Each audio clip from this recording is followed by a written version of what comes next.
Eu quero que você, por favor, abra a sua Bíblia no Evangelho de Lucas.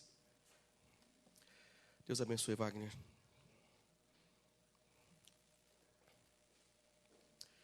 Evangelho de Lucas, capítulo 24.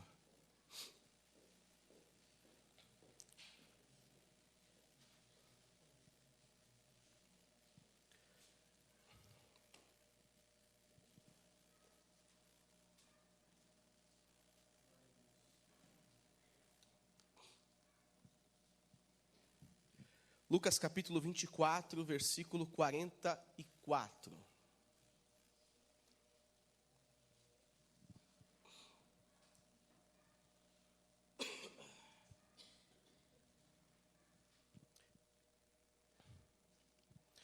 Diz assim: A seguir, Jesus lhe disse: São estas palavras que eu vos falei, estando ainda convosco. Importa se cumprisse tudo o que de mim está escrito na lei de Moisés, nos profetas e nos salmos.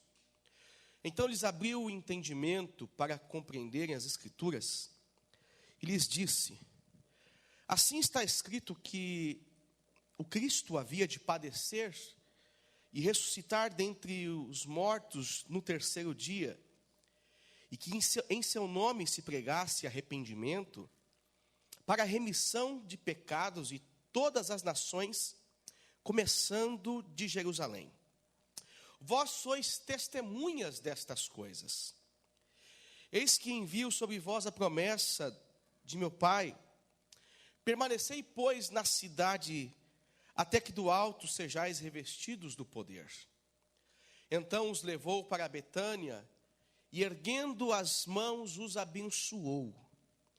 E aconteceu que, enquanto os abençoava, ia se retirando deles, sendo elevado para o céu.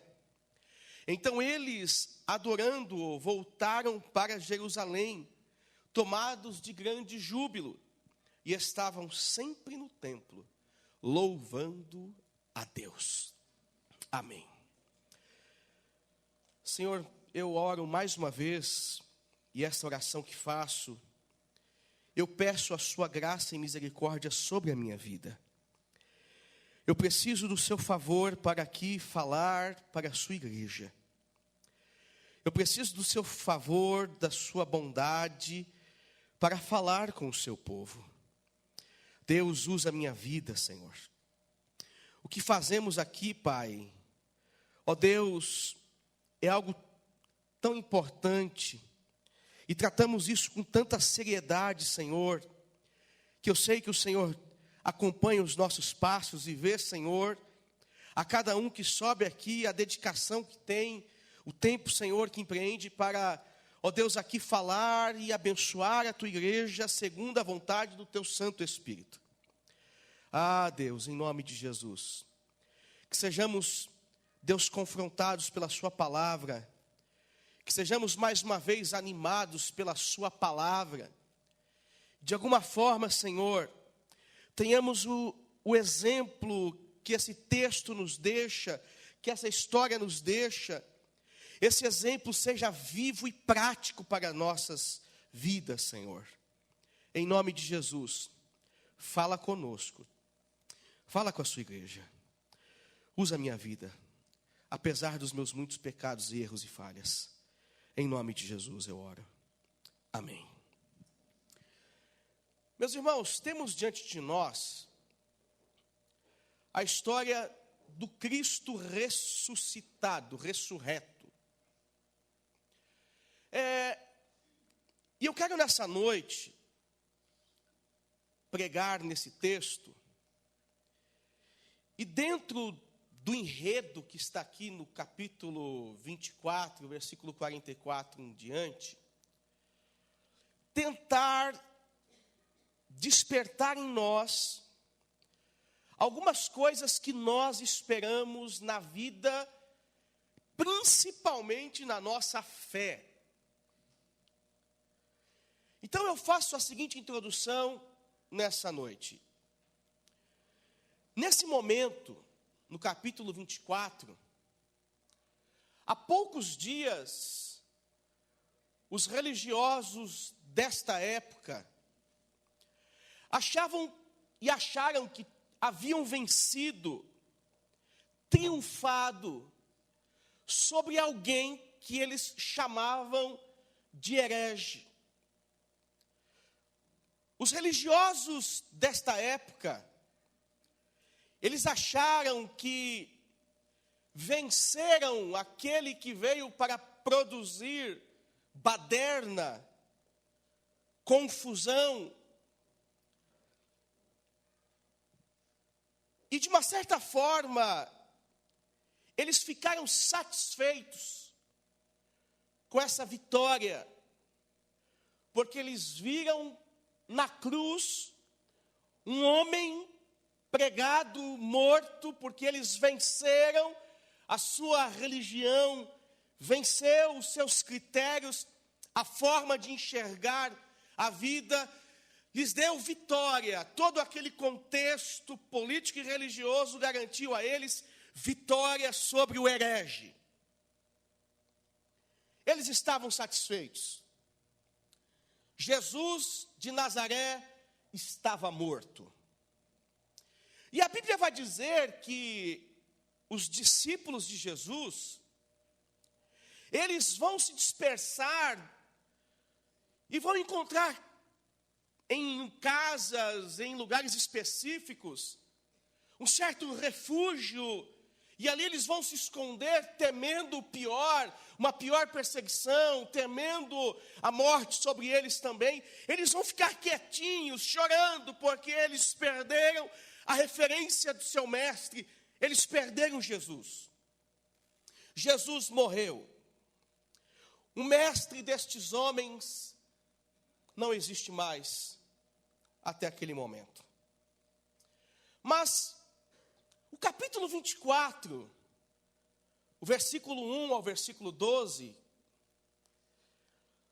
fará com que a gente entenda que esses religiosos, que achavam que tinham triunfado, que achavam que tinham vencido o Jesus herege, baderneiro, aquele que eles diziam que expulsava espíritos através do Belzebu, aquele que eles diziam que fazia milagres por forças malignas, agora eles vão ser inseridos na história de uma forma muito interessante. E o texto vai dizer assim, versículo 1 do capítulo 24. Mas no primeiro dia da semana, alta madrugada, foram elas ao túmulo, levando os aromas que haviam preparado, as mulheres, aquelas que seguiam a Jesus. E encontraram a pedra removida do sepulcro. Mas ao entrarem não acharam o corpo do Senhor Jesus.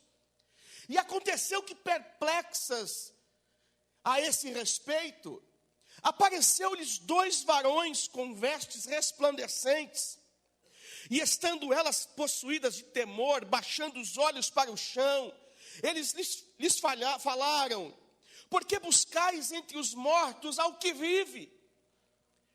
Ele não está aqui, mas ressuscitou.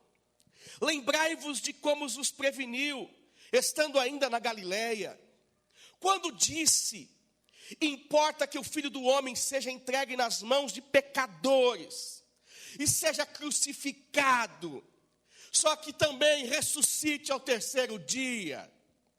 Então se lembraram das suas palavras e voltaram do túmulo, anunciaram todas estas coisas aos 11 e a todos os demais que com eles estavam. E eram Maria Madalena, Joana e Maria, mãe de Tiago. Também as demais que estavam com elas confirmaram estas coisas aos apóstolos. Tais palavras lhes pareciam como um delírio e não acreditavam nelas. Pedro, porém, levantando-se, correu ao sepulcro e, abaixando-se, nada mais viu, senão os lençóis de linho, e retirou-se para casa, maravilhado do que havia acontecido. Era necessário um grupo de homens realmente chamá-lo de herege. Era necessário um grupo de homens realmente achar que tinham conseguido alguma vitória. Era necessário, para que isto acontecesse, o testemunho da ressurreição fosse espalhado por todos e chegasse até nós hoje. E isso é a base da nossa fé. Mas, no capítulo 24, então, Jesus, ele já havia ressuscitado, e agora ele vai aparecer novamente aos seus discípulos. E o texto bíblico vai dizer que Jesus vai lhes mostrar as mãos e os pés, dizendo: olha, realmente sou eu, vejam, aqui está o testemunho, as minhas mãos, os meus pés, que foram marcados pela crucificação. Eles foram furados no Calvário.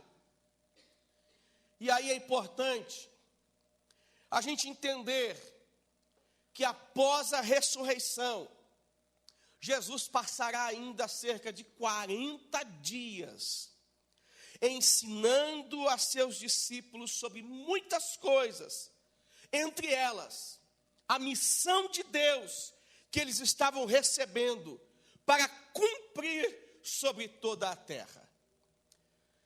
E a Bíblia vai dizer então neste diálogo, registrado aqui no livro de Lucas, no versículo 44, que Jesus, nessa conversa, após a sua ressurreição, ele diz o seguinte: a seguir Jesus lhes disse: são estas palavras que eu vos falei, estando ainda convosco.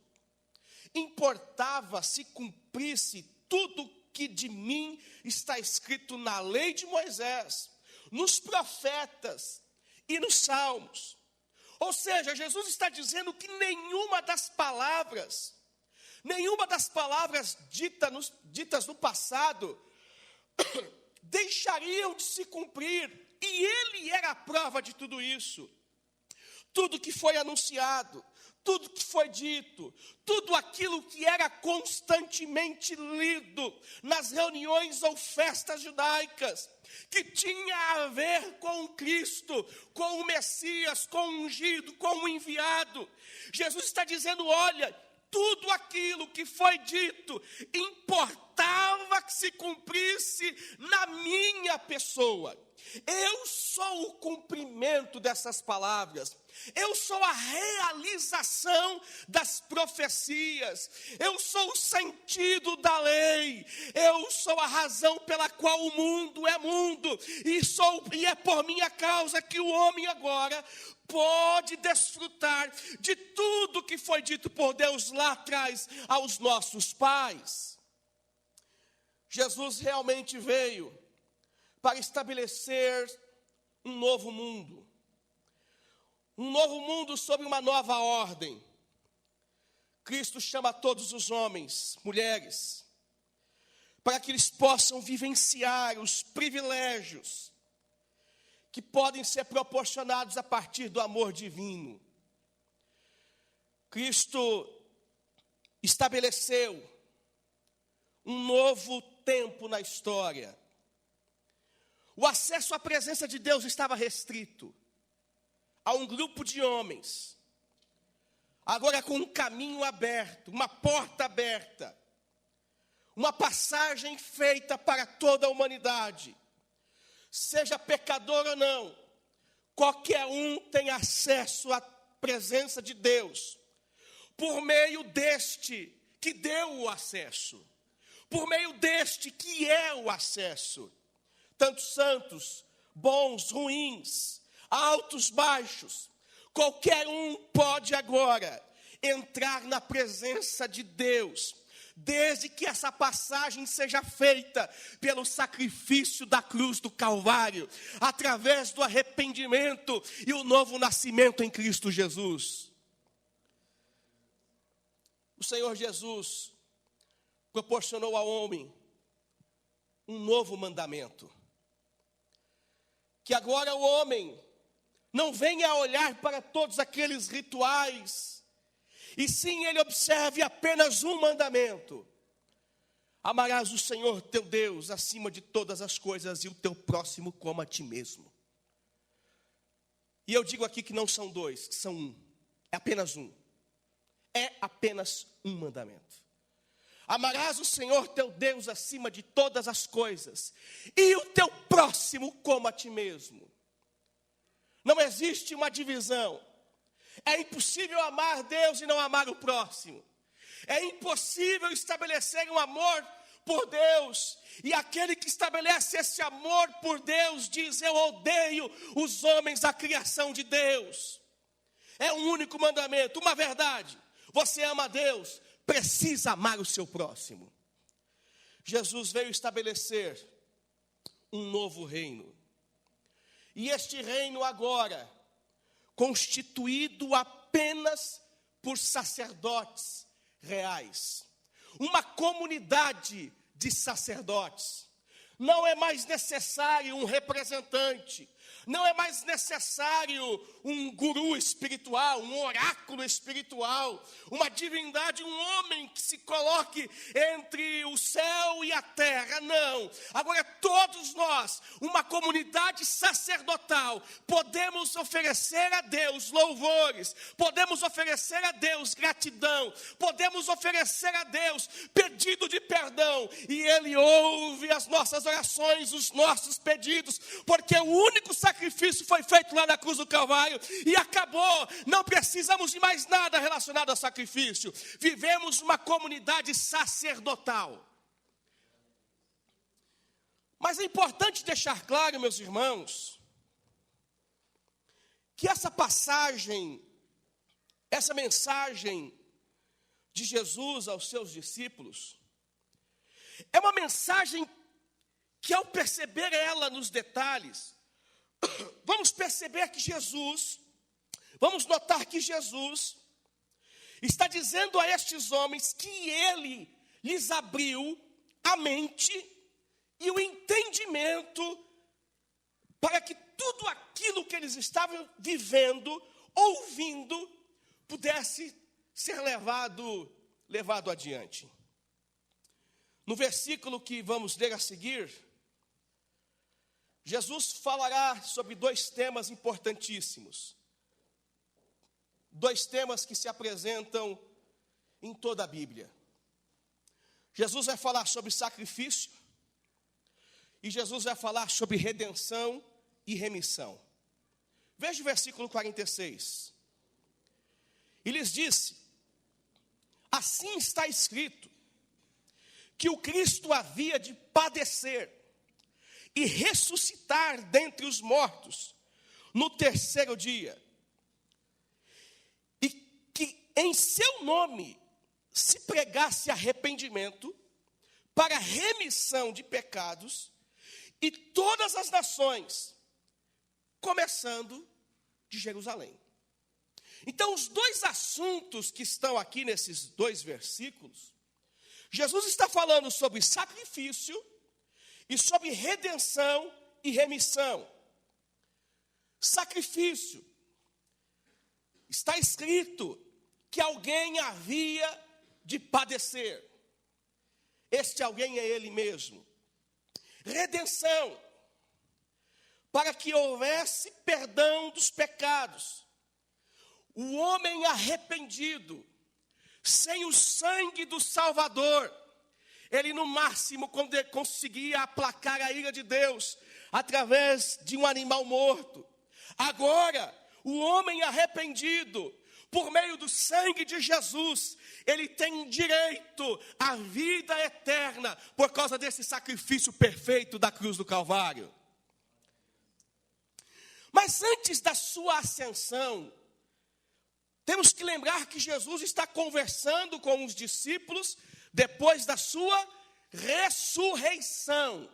Jesus tinha morrido, ele ressuscitou e está aqui dialogando com seus discípulos. No Evangelho de João e também no Evangelho de Lucas, você vai ver Jesus comendo com seus discípulos. Você vai ver Jesus andando com seus discípulos, aparecendo em mais outras 2 ocasiões para pessoas diferentes. Mas antes de sua ascensão, Jesus dará uma ordem muito clara para estes homens e mulheres. E lhes reforçará uma promessa feita lá no Antigo Testamento. Veja o versículo 49, por favor. Eis que envio sobre vós a promessa do meu Pai. Permanecei, pois, na cidade, até que do alto sejais revestidos de poder. Daqui por diante, nós poderíamos continuar a leitura da Bíblia a partir do livro de Atos, capítulo 1.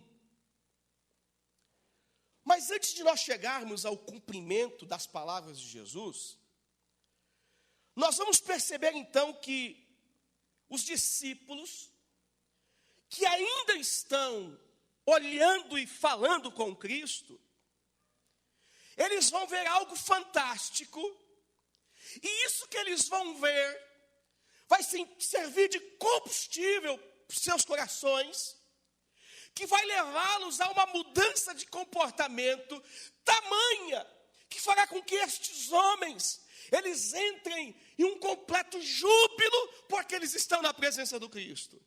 Veja, por favor, o versículo 50 em diante. Jesus lhes disse, fez uma promessa e lhes deu uma ordem. A promessa é: vocês vão receber o Espírito Santo. Vocês vão ser revestidos, do Espírito Santo. Mas a ordem é: fique em Jerusalém, fiquem na cidade, não saiam de lá. Essa é a minha ordem para vocês. Versículo 50.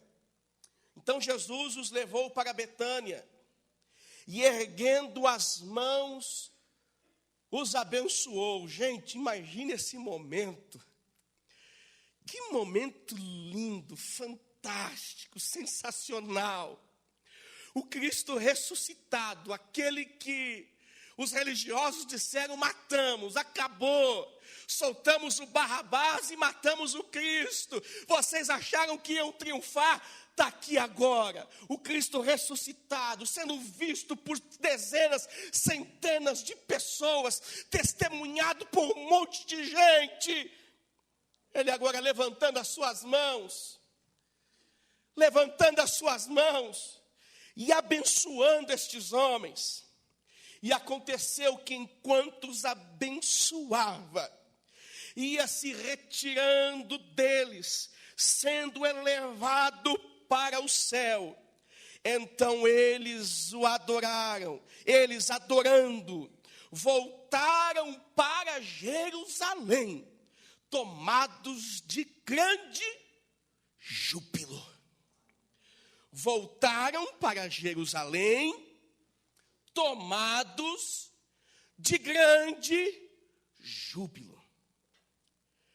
Esses homens voltam então para cumprir a ordem de Jesus, e a partir das experiências, ou da experiência da ascensão, eles agora vão viver um tempo de pleno avivamento, êxtase e alegria, que nós não fazemos ideia do que é ver alguém, depois de morto, ressuscitado, e ainda depois de ressuscitado, subir para o céu, elevado nas nuvens.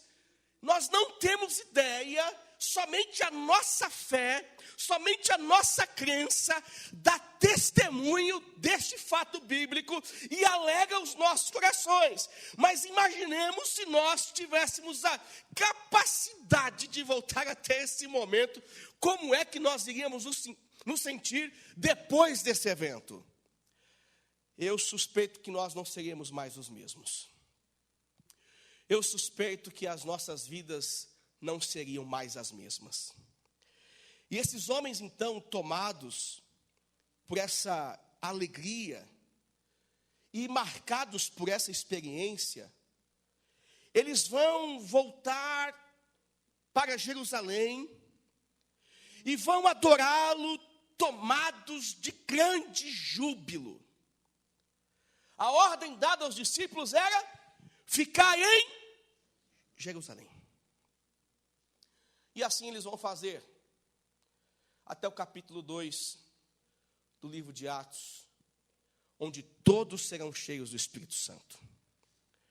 Mas, a partir do capítulo 2 do livro de Atos, a igreja então passará a agir na força do Espírito Santo, anunciando e pregando o arrependimento, ensinando e batizando a todos os homens que assim desejavam fazer.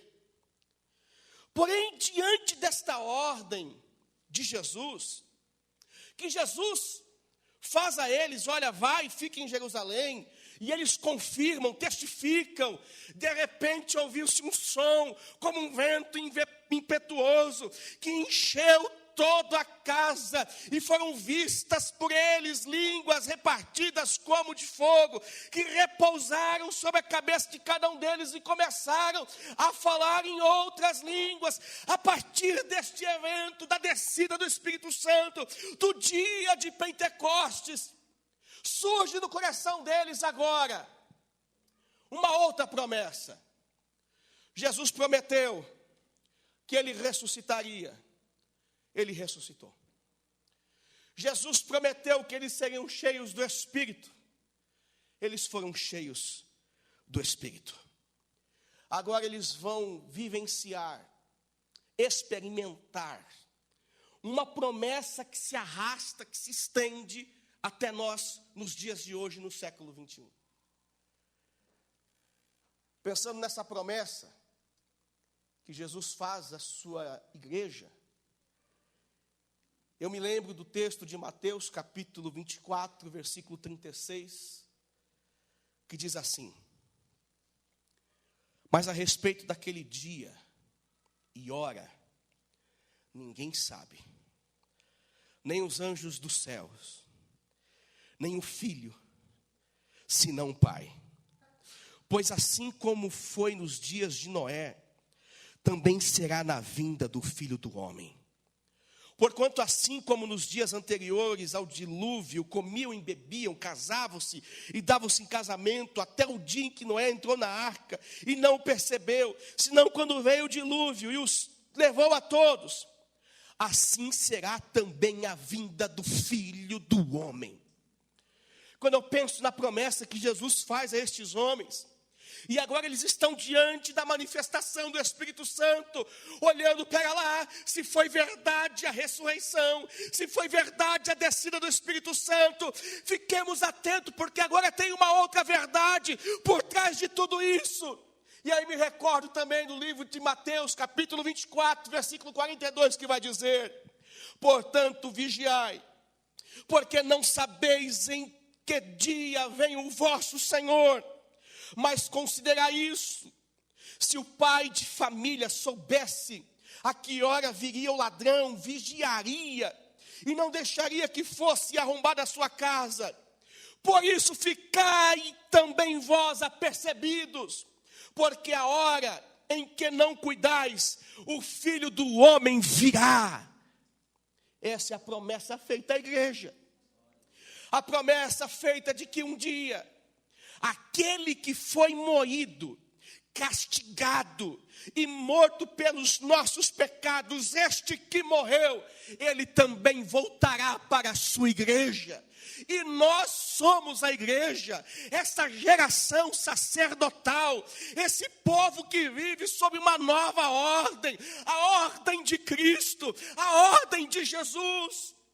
Ao ponto do escritor aos Hebreus, capítulo 10, versículo 37, dizer assim: porque ainda dentro de pouco tempo, aquele que vem virá e não tardará. Jesus voltará. Jesus voltará. Jesus voltará. E aonde está a promessa, Fernando? Evangelho de João, capítulo 14, versículo 1 a 3, diz assim: não se turbe o vosso coração, credes em Deus, credes também em mim. Na casa de meu pai há muitas moradas. Se assim não fora, eu vou teria dito, pois vou preparar-vos lugar. E quando eu for e vos preparar lugar, voltarei e vos receberei para mim mesmo, para que onde eu estou, estejais vós também. Essa é a promessa feita à sua igreja. Essa promessa feita ao seu povo. Se o Cristo que disse que iria ressuscitar, ele ressuscitou. Se o Cristo que disse que o Espírito Santo viria, e está lá os discípulos da casa, esperando, eles recebem esse Espírito Santo. Meus irmãos, essa promessa está viva, vai acontecer, mais tempo, menos tempo, Jesus vai voltar sim, ele voltará para levar a sua igreja, arrebatar o seu povo. Ele trará para si aqueles que ele morreu. Isso é uma verdade, vai acontecer.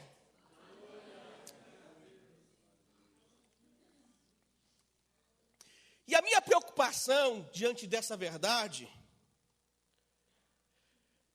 é justamente a relação que a igreja agora possui, a relação que a igreja desenvolveu com essa palavra aguardar. Passaram-se os séculos, os anos, homens, profetas, continuam dizendo, ele vai voltar. Assim como homens profetas diziam, a virgem dará à luz um filho. Virá alguém que pisará a cabeça da serpente. Virá alguém que será a continuidade de Davi, ele dará origem a tantas coisas, devolverá a paz, por meio dele, será possível devolver aos homens um coração de carne, tirando o coração de pedra. Se tantos homens disseram que isso aconteceu, e aconteceu mesmo, eu digo que ainda assim, novos profetas, profetisas, homens e mulheres, estão levantando a sua voz para dizer, igreja, mundo, Jesus voltará. Jesus voltará. Agora, a relação que a igreja desenvolveu com a palavra aguardar é que me preocupa.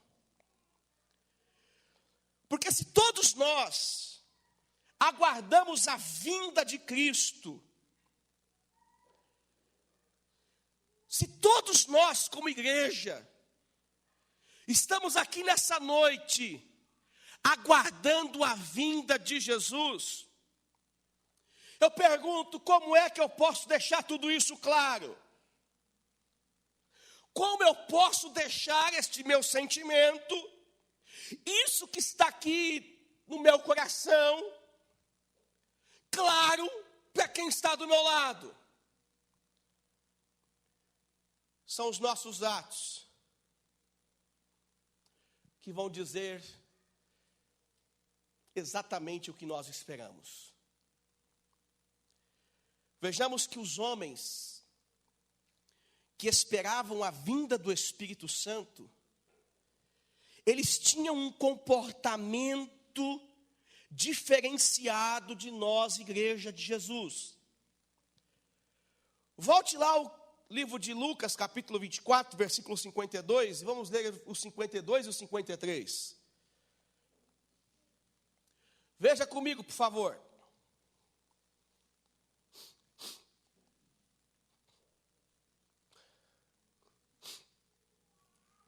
E estando eles adorando, voltaram para Jerusalém, tomados de grande... Está escrito na tua Bíblia aí, grande o quê? Olha o 53. E estavam sempre no templo, louvando.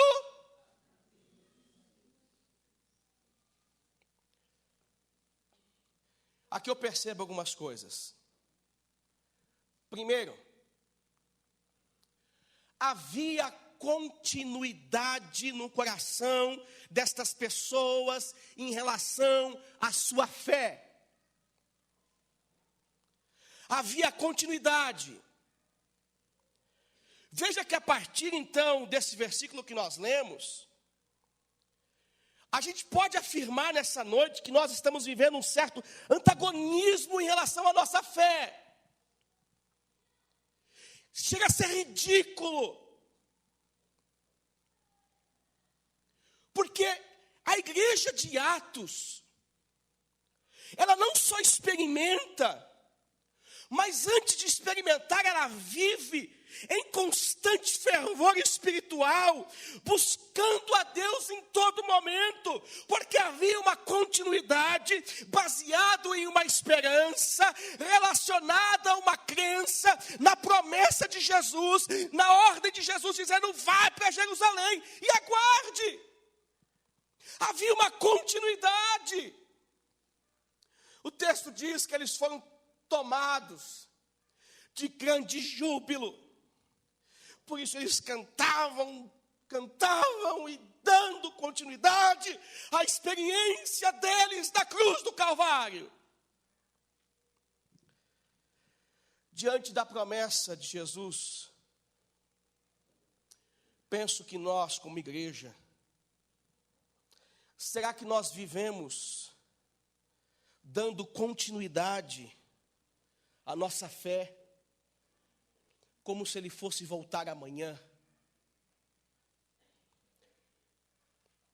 Acho que não. Às vezes eu penso da seguinte maneira: a gente não dá continuidade na fé, mas na verdade, nós somos religiosos e tentamos aliviar a nossa consciência moral. E para não nos sentirmos pesados, nem culpados, de vez em quando a gente faz orações e vem à igreja. Havia continuidade. Estes homens voltaram e continuaram em Jerusalém, jubilando. Havia continuidade. Em segundo lugar, havia dedicação e a prática da fé. O versículo 53 que nós lemos, diz assim: e estavam sempre no templo, louvando a Deus.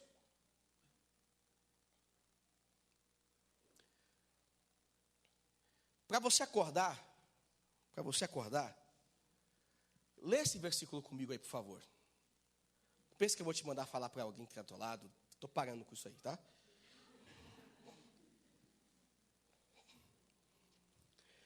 Repete comigo, por favor. E estavam sempre no templo, louvando a Deus.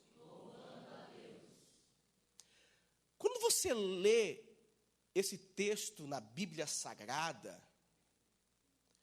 e tudo que a gente lê na Bíblia Sagrada, a gente mais ou menos fica assim: Deus do céu, cruz credo, me livra, misericórdia, Senhor.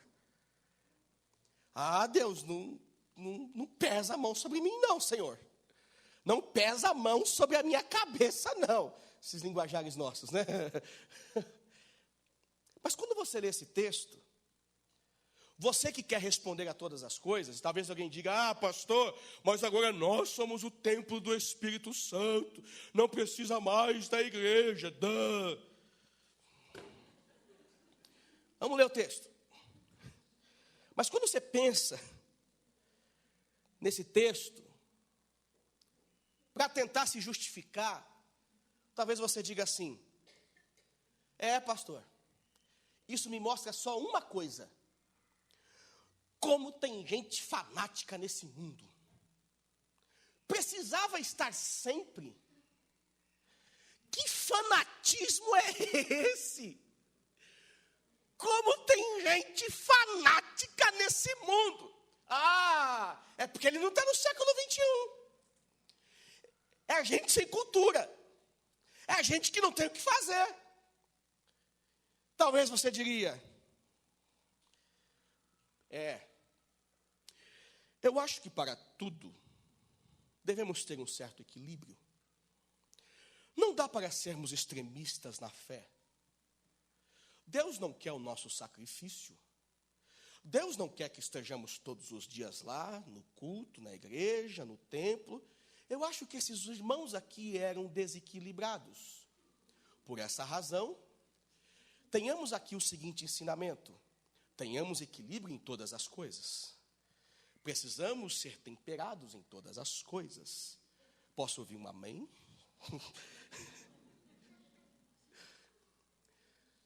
Alguém vai dizer, pastor, é claro que eles iam no templo, todos os dias.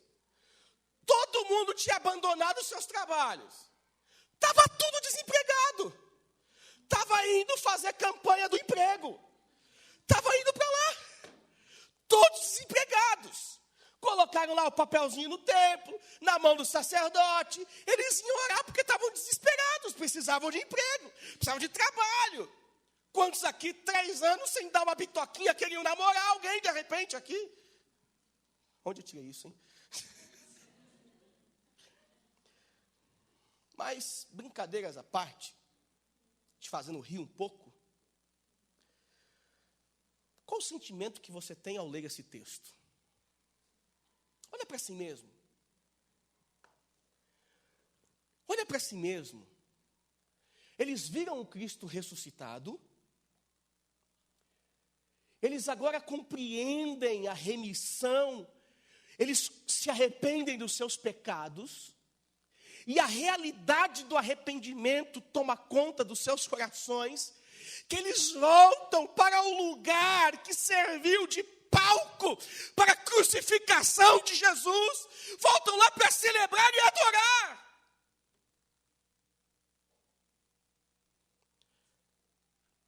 Como é que você se sente ao ler um texto como esse? Estavam sempre, havia dedicação, estavam sempre, eles tinham uma promessa. Jesus disse, ficai em Jerusalém, até que do alto sejais revestidos do meu poder. Ficai em Jerusalém. E aí quando você vê Jesus dizendo, ei, toma cuidado, porque vocês não sabem o dia, a hora que o Filho do Homem vem. Fiquem atentos, porque pode ser como um ladrão, quando menos espera ele vem.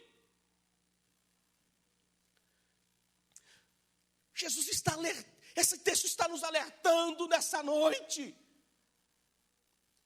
Pega lá, a promessa se estendeu até a sua igreja. A promessa de Jesus se estendeu até os dias de hoje. O seu retorno não é um conto. Pela fé, para nós, será uma realidade. Jesus voltará. Jesus virá. E a pergunta é, enquanto eu espero, enquanto eu aguardo, como eu faço isso? De que forma que eu faço isso?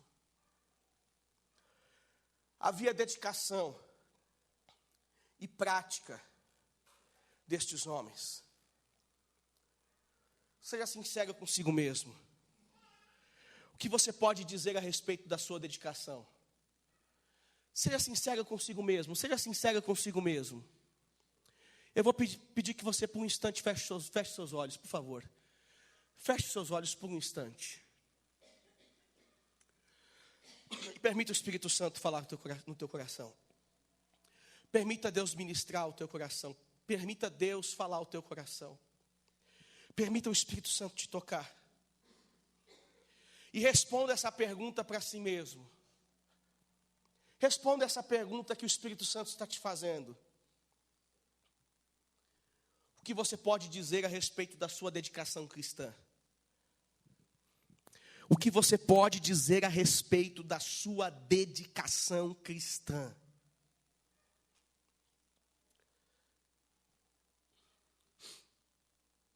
O que você pode dizer sobre tudo isso?